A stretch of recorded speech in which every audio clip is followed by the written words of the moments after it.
Magandang gabi at maligayang pagdating sa munting sandaling pahinga. Kung ikaw ay pagod mula sa maghapong trabaho, kung mabigat ang iyong isipan, o kung nais mo lang makatulog ng payapa ngayong gabi, narito ka sa tamang lugar. Huminga tayo ng malalim. Isa, dalawa, at dahan-dahang bitawan. Sa gabing ito, ibabahagi ko ang isang kwentong pampatulog. Isang kwentong hindi kailangang tapusin dahil ang mahalaga ay ang pahinga at ang pagdating ng antok. Kaya humanap ng komportableng posisyon, ipikit ang iyong mga mata kung kaya at hayaan mong dalhin ka ng kwento sa isang payapang panaginip. Ang ating kwento ngayong gabi ay pinamagatang Si Tipaklong at ang Dahon ng Panaginip. Bago tayo tuluyang magsimula, kung ang mga kwentong ito ay nakakatulong sa iyong pahinga, inaanyayahan kitang mag-subscribe sa channel na ito. Ang iyong subscribe ay isang munting ilaw na nagbibigay sa akin ng lakas ng loob para magpatuloy sa paggawa ng mga kwento tuwing gabi para sa iyo at para sa lahat ng naghahanap ng payapang tulog. Maraming salamat. At ngayon, magsimula na tayo. Si Tipaklong at ang Dahon ng Panaginip. Sa isang tahimik na parang na napapaligiran ng matataas na damo at mga punong yumuyuko sa ihip ng hangin, may isang munting tipaklong na ang pangalan ay Timo. Hindi siya tulad ng ibang tipaklong. Habang ang karamihan ay masiglang tumatalon sa araw at agad nakakatulog sa gabi, si Timo ay hirap matulog. Tuwing sasapit ang dilim at ang buwan ay dahan-dahang umaakyat sa langit, nananatiling gising ang kanyang mga mata, nakatingin sa mga bituin, nakikinig sa huni ng mga kuliglig at iniisip kung bakit tila ayaw dumalaw ng antok sa kanya. Bakit kaya ang bilis nilang makatulog? Bulong ni Timo sa sarili habang nakaupo sa dulo ng isang dahon. Ako lang ba ang ganito? Sa bawat gabi, sinusubukan niyang ipikit ang mga mata. Binibilang niya ang mga bituin. Binibilang niya ang pag-ihip ng hangin. Ngunit sa halip na antok, mga tanong ang dumarating. Hanggang isang gabi, may kakaibang nangyari. Habang ang buong parang ay tila nalulunod sa katahimikan, napansin ni Timo ang isang munting liwanag sa ilalim ng isang punong acacia. Hindi ito maliwanag, hindi rin kumikislap. Isa lamang itong malambot na sinag, tila hininga ng buwan na bumaba sa lupa. Dahan-dahan siyang tumalon, papalapit. At doon niya nakita ang isang dahon. Hindi ito karaniwang dahon. Bahagyang kumikilos ito kahit walang hangin. May mga guhit itong parang ulap at sa bawat pagkurap ni Timo, tila nag-iiba ang hugis ng mga guhit. Minsan parang dagat, minsan parang bundok, minsan parang mukha ng isang natutulog. Magandang gabi, mahina niyang sabi. Hindi niya alam kung bakit siya nagsalita. Sa kanyang gulat, sumagot ang dahon. Magandang gabi rin, Timo. Hindi natakot ang tipaklong. Sa halip, parang may yumakap na init sa kanyang dibdib. Ako ang dahon ng panaginip. Wika nito sa tinig na parang lagaslas ng tubig. Matagal na kitang hinihintay. Ako? Tanong ni Timo. Pero, isa lang akong tipaklong. Ang mga hindi makatulog, sagot ng dahon, ay kadalasang may mabibigat na panaginip na hindi pa nila natatagpuan. Umupo si Timo sa tabi ng dahon. Sa unang pagkakataon, hindi niya naramdaman ang pagod, bagkus ay kapayapaan. Ano po ang ginagawa ninyo? Tanong niya. Ako ang nagdadala ng mga panaginip, wika ng dahon. Ngunit hindi lahat ay handang tumanggap. Tahimik silang nagkatitigan. Sa itaas, ang buwan ay tila ngumiti. Gusto mo bang subukan? Tanong ng dahon. Tumango si Timo. Huminga ka, sabi ng dahon. Dahan-dahan, isang malalim na hinga at bitawan. Ginawa ni Timo ang sinabi. At sa bawat paghinga niya, naramdaman niyang bumabagal ang mundo. Ang mga kuliglig ay naging mas banayad ang huni. Ang hangin ay mas maingat ang paghipo. Ang gabi ay mas malalim. Isara mo ang iyong mga mata, sabi ng dahon. At nang ipinikit ni Timo ang kanyang mga mata, nakita niya ang kanyang unang panaginip. Isang malawak na damuhan na mas luntian kaysa sa alam niya. Walang takot, walang tanong, tanging pagtalon, hindi para tumakas, kundi para magalak. Nang magmulat siya, nandoon pa rin ang dahon. Pwede po bang bumalik? Tanong ni Timo. Pwede, sagot ng dahon. Ngunit kailangan mong maglakbay. Maglakbay? Oo, wika ng dahon. May 3 lugar kang dapat puntahan upang ganap mong maunawaan ang panaginip. Hindi nagdalawang isip si Timo. Sa unang pagkakataon, handa siyang maglakbay.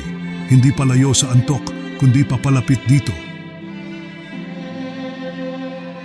Unang paglalakbay, ang lawa ng tahimik na isip pinangunahan ng dahon ng panaginip si Timo patungo sa isang lawa na parang salamin, walang alon, walang ingay. Dito, sabi ng dahon, natutong manahimik ang isip. Umupo si Timo sa gilid ng lawa. Sa tubig, nakita niya ang kanyang refleksyon. Hindi bilang tipaklong, kundi bilang munting nilalang na pagod na sa kakaisip. Hindi mo kailangang sagutin ang lahat, wika ng dahon. Hindi lahat ng tanong ay para sa gabi. Isa-isa, ang mga tanong ni Timo ay tila nahulog sa lawa at naging maliliit na bilog sa tubig hanggang sa tuluyang mawala. Nang tumayo siya, mas magaan na ang kanyang dibdib. Ikalawang paglalakbay, ang gubat ng mabagal na oras. Sa gubat na ito, ang bawat hakbang ay tila mabagal. Ang mga dahon ay dahan-dahang nahuhulog. Ang oras ay hindi nagmamadali. Dito, sabi ng dahon, natutong magpahinga ang katawan. Naupo si Timo sa isang ugat ng puno. Narinig niya ang sariling paghinga, banayad, pantay, ligtas. Hindi ka huli, bulong ng gubat. Hindi ka rin mauuna, narito ka lang. At sa unang pagkakataon, wala siyang gustong gawin, at iyon ay sapat na. Ikatlong paglalakbay, ang burol ng mga munting alaala.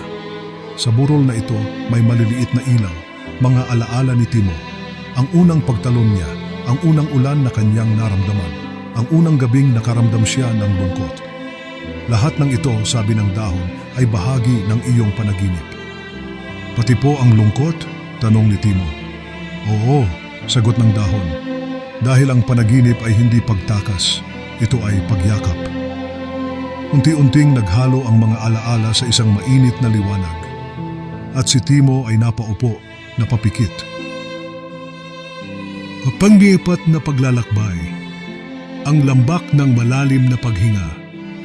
Pagkatapos ng burol ng mga munting alaala, hindi kaagad bumalik si Timo sa parang. Sa halip, dahan-dahang nagbago ang paligid. Ang lupa ay naging mas malambot, ang hangin ay naging mas mainit, at sa harap niya ay bumukas ang isang malawak na lambak, payapa, tahimik, at tila yumayakap sa bawat hinga. Nasaan po tayo? Bulong ni Timo. Sa lambak ng malalim na paghinga, sagot ng dahon ng panaginip na muling lumitaw sa kanyang tabi. Dito, natutong bumalik sa sarili ang hininga. Umupo si Timo sa gitna ng lambak. Wala siyang kailangang gawin, walang kailangang isipin. Huminga ka, sabi ng dahon, hindi para magbilang, hindi para magmadali. Huminga ka lang dahil buhay ka. Huminga si Timo at sa bawat paghinga, naramdaman niyang bumababa ang bigat sa kanyang katawan. Mula sa ulo, pababa sa dibdib, hanggang sa kanyang mga paa. Ang bawat hinga ay parang alon, dumarating at umaalis. Hindi mo kailangang hawakan ang hininga, wika ng lambak. Hayaan mo lang itong dumaloy. Unti-unting bumagal ang tibok ng puso ni Timo.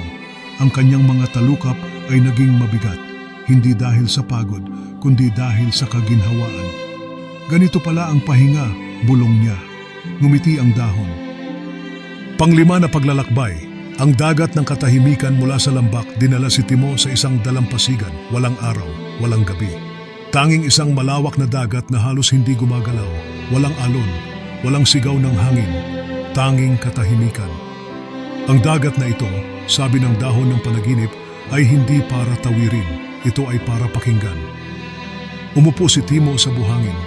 Inilubog niya ang kanyang mga paa, mainit, ligtas. Sa una akala niya ay walang tunog, ngunit habang siya'y nanatiling tahimik, may narinig siya, isang banayad na tibok, parang puso ng mundo. Ang katahimikan, wika ng dagat, ay hindi kawalan ng tunog, ito ay pahinga ng isip. Isa-isa ang mga ingay sa loob ni Timo. Ang pag-aalala, ang tanong, ang pagdududa ay parang maliliit na bangkang papel na hinayaan niyang lumutang sa dagat. Hindi niya sinundan, hindi niya tinawag pabalik. At nang mawala ang huling bangka sa malayo, si Timo ay nanatili, tahimik, buo, sapat. Pang-anim na paglalakbay. Ang gabi na yumayakap. Ang huling paglalakbay ay dumating nang hindi niya namalayan. Walang bagong lugar, walang kakaibang tanawin. Unti-unting dumilim ang paligid, ngunit hindi nakakatakot ang dilim. Sa halip, ito'y parang isang malambot na kumot na dahan-dahang inilalapag sa buong mundo. Marami ang natatakot sa gabi, bulong ni Timo. Oo, sagot ng dahon ng panaginip. Dahil hindi nila alam na ang gabi ay hindi pagtatapos, ito ay pagyakap. Narinig ni Timo ang mga huni ng kuliglig, mas mabagal ngayon. Ang hangin ay parang inaawitan siya. Ang lupa sa ilalim niya ay mainit at matatag. Hindi mo kailangang magbantay, wika ng gabi. Narito ako. Isa-isa, naramdaman ni Timo na bumibigat ang kanyang mga mata. Hindi na niya nilalabanan, hindi na siya nagtataka. Salamat, mahina niyang sabi. Ngumiti ang dahon ng panaginip sa huling pagkakataon. At ngayon, sabi nito, alam mo na ang daan. Unti-unting naglaho ang dahon, hindi bilang pagkawala, kundi bilang paglipat, papasok sa loob ni Timo. At sa ilalim ng mga bituin, sa gitna ng katahimikan, si Timo ay mahimbing na nakatulog. Pagbabalik ng magmulat siya, muli siyang nasa parang, tahimik, payapa.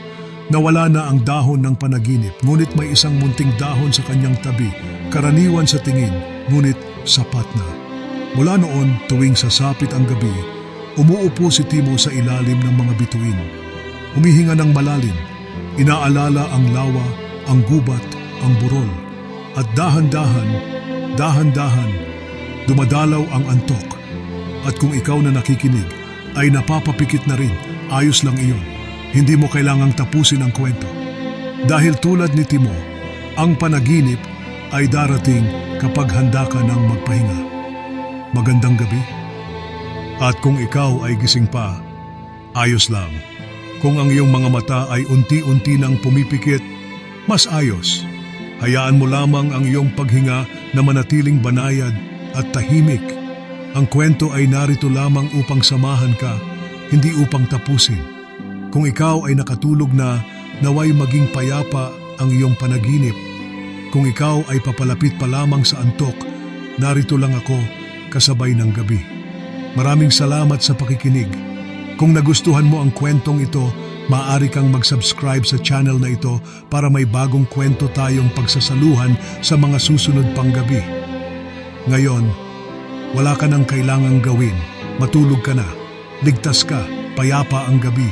Magandang gabi at sana ikaw ang di magsawang makinig sa aking mga kwento. Hanggang sa muli.